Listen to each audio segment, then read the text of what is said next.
ये कहानी एक ऐसे खतरनाक वायरस की है जिसके फैलते ही सभी के सभी लोग ज़ॉम्बी के अंदर तब्दील हो जाते हैं।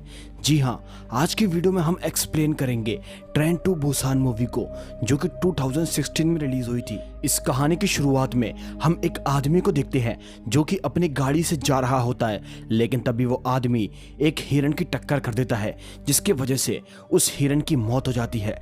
लेकिन ऐसा कुछ भी नहीं था, वो हिरन मरने के बाद भी जिंदा हो जाती है और बड़े ही अजीबोगरीब तरीके से उठती है, जो कि देखने में काफी डरावनी लग रही थी। इसके बाद यहाँ से कहानी शिफ्ट होती है और हम देखते हैं सियुक नाम के एक आदमी को, जो कि इस शहर के अंदर अपनी बेटी और अपनी माँ के साथ रहता है।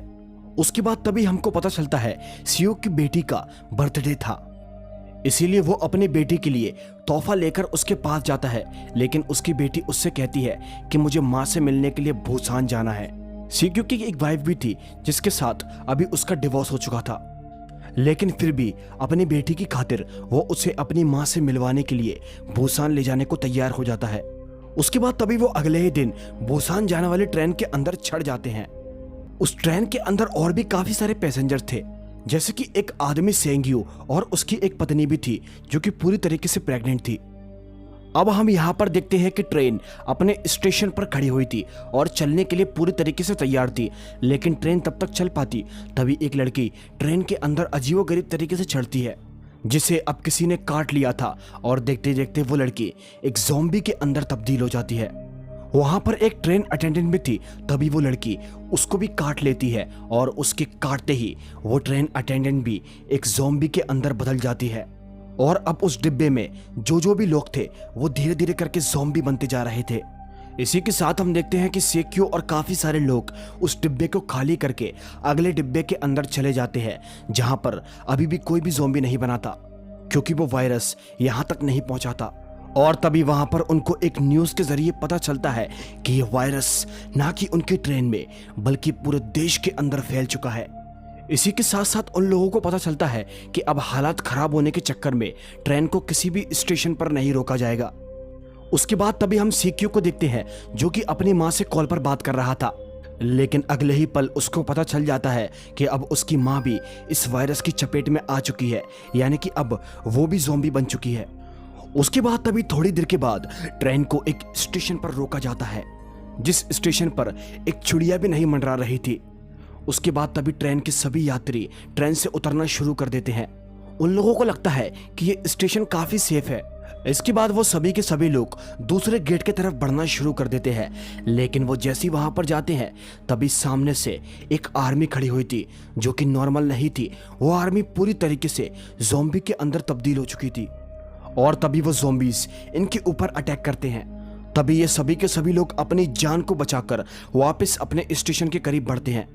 अब ट्रेन के सारे पैसेंजर्स अलग अलग बोगी में जाकर बैठ जाते हैं, सभी लोग अलग हो चुके हैं। इसके बाद हम देखते हैं कि ट्रेन का कंडक्टर और कुछ लोग ट्रेन को बुसान ले जाने की बात करते हैं, क्योंकि अब इस देश के अंदर बुसान और कुछ शहर ऐसे थे जहां पर यह वायरस अभी इंटर नहीं कर पाया था।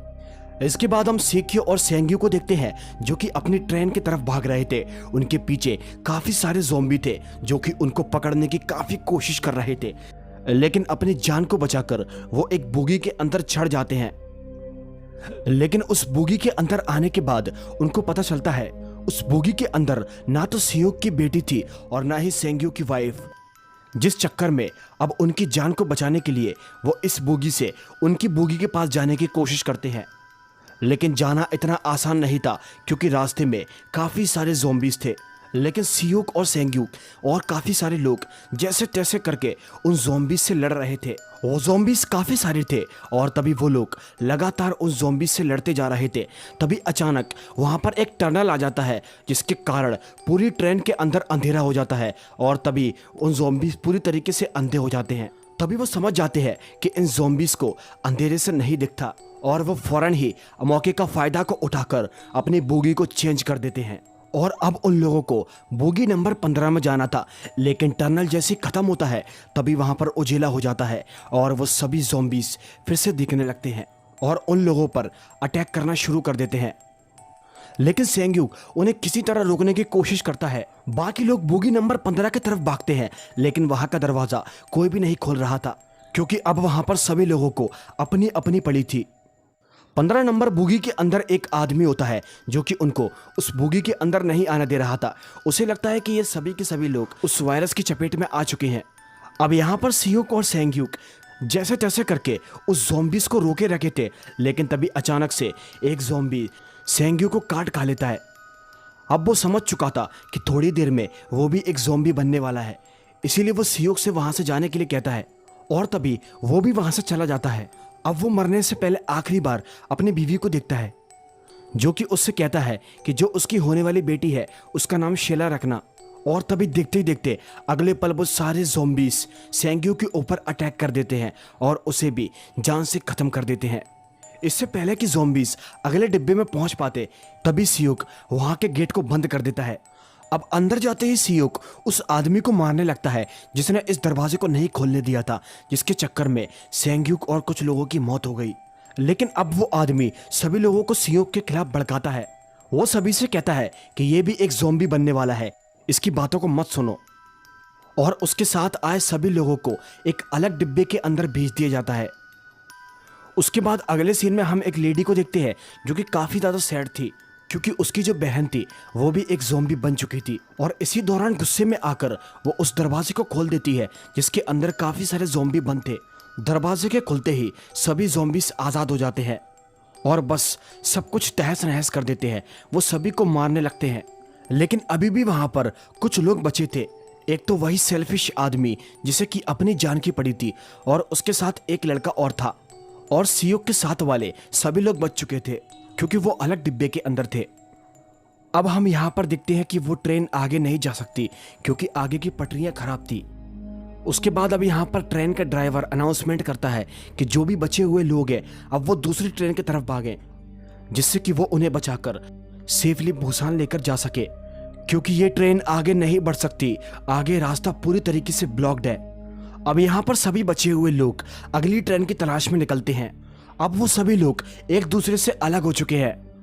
अब वो ट्रेन का ड्राइवर उस मतलबी सीईओ को उन ज़ॉम्बीज़ से भागते हुए देखता है और तभी वो उसकी जान बचाने के लिए नीचे जाता है, लेकिन तभी वो मतलबी आदमी उसकी जान जोखिम में डालकर खुद की जान बचाकर वहां से भाग लेता है। वो सोचता है कि अब वो इन ज़ॉम्बीज़ से बच जाएगा, लेकिन वो इन ज़ॉम्बीज़ से नहीं बचता। उससे भाग दौड़ में एक ज़ॉम्बी काट खा लेता है और अब कुछ ही देर में वो भी एक ज़ॉम्बी बनने वाला था। और तभी देखते ही देखते वो ज़ॉम्बी बन जाता है। अब ज़ॉम्बी बनने के बाद वो सियोक को हमला करता है और उसे भी नुकसान पहुंचाने की कोशिश करता है, और अब इस लड़ाई के अंदर वो आदमी सियोक को भी काट खा लेता है। लेकिन थोड़ी देर के बाद जैसे तैसे करके वो उसे उस ट्रेन से नीचे फेंक देता है। अब वो भी समझ जाता है कि थोड़ी देर में वो भी एक ज़ॉम्बी के अंदर तब्दील होने वाला है। इसके बाद अब वो अपनी बेटी और सेंग्यू की जान को बचाता है, और मरने से पहले वो अपनी बेटी से आखिरी बार बात करता है। और धीरे धीरे करके जब वो पूरा ज़ॉम्बी बन जाता है तभी वो उस ट्रेन से कूद जाता है। वो याद करता है वो पल जब उसकी बेटी पैदा हुई थी। इस मूवी के अंदर जब आप इस सीन को देखोगे तो आपकी आंखों से आंसू आने लगेगा। अब यहाँ पर थोड़ी देर के बाद वो ट्रेन भूसान पहुंच जाती है और इस महामारी में केवल 2 लोग बचते हैं, सियोक की बेटी और सेंग्यू की वाइफ। वो दोनों आगे की तरफ बढ़ते हैं, लेकिन वहां पर भी काफी सारी आर्मी थी जो कि वहां की पहरेदारी दे रही थी। उन आर्मी वालों को यह लगता है कि वो दोनों ज़ॉम्बी बन चुके हैं, इसीलिए वो उसे बंदूक मारकर खत्म करने ही वाले होते हैं। लेकिन तभी इतने में सियोक की बेटी वहां पर एक गाना गाना शुरू कर देती है, जो गाना वो अपने पापा के लिए गाया करती थी। और तभी इसी चीज को देखकर वो उन्हें नहीं मारते। उन्हें पता चल चुका था कि ये लोग ज़ॉम्बी वायरस से जिंदा वापस लौट चुके हैं, और इसी तरह उनकी जान बच जाती है। इसी के साथ ये मूवी यहीं पर खत्म हो जाती है। आपको ये मूवी कैसी लगी मुझे नीचे कमेंट करके ज़रूर बता देना, और मैं आपको यही रिकमेंड करूंगा कि आपको इस मूवी को ज़रूर देखना चाहिए। तो चलिए, अगर आपको वीडियो अच्छी लगी तो लाइक, शेयर और चैनल को ज़रूर सब्सक्राइब कर देना, क्योंकि यहाँ पर आपको मस्त मस्त मूवीज़ मिलने वाली हैं। अब हम मिलते हैं आपसे फिर किसी एक नई वीडियो में। तब तक के लिए बाय एंड